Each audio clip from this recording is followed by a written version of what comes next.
قبر اور آخرت کی پہلی رات۔ السلام علیکم ورحمۃ اللہ وبرکاتہ۔ آج ہم بات کریں گے قبر اور آخرت کی پہلی رات کے بارے میں، وہ رات جس سے کوئی نہیں بچ سکتا۔ اللہ تعالیٰ فرماتا ہے، ہر جان کو موت کا مزہ چکھنا ہے، لیکن موت کے بعد کیا ہوگا؟ قبر کی پہلی رات، جب انسان کو دفن کر دیا جاتا ہے اور سب لوگ واپس چلے جاتے ہیں تو وہ اپنی قبر میں اکیلا رہ جاتا ہے۔ حدیث میں آتا ہے کہ جب لوگ واپس جا رہے ہوتے ہیں تو میت ان کی جوتوں کی آواز تک سنتی۔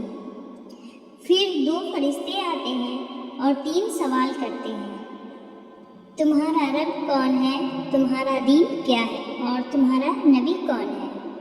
مومن جواب دیتا ہے، میرا رب اللہ ہے، میرا دین اسلام ہے اور میرا نبی محمد صلی اللہ علیہ وسلم ہے۔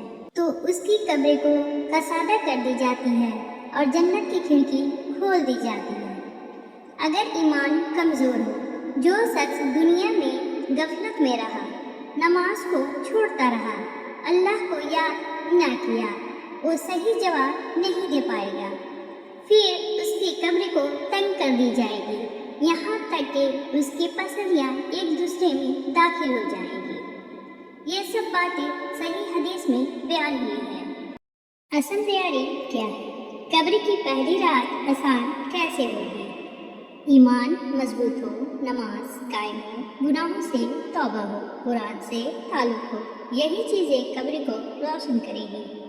آخری پیغام دوستو، ہم سب کو ایک دن اس قبر میں جانا ہے۔ آج بھی وقت ہے، آج بھی ہم توبہ کر سکتے ہیں، آج بھی ہم اپنی نمازیں درست کر سکتے ہیں۔ اللہ ہمیں قبر اور آخرت کی سختیوں سے محفوظ فرمائے، آمین۔ السلام علیکم ورحمۃ اللہ وبرکاتہ۔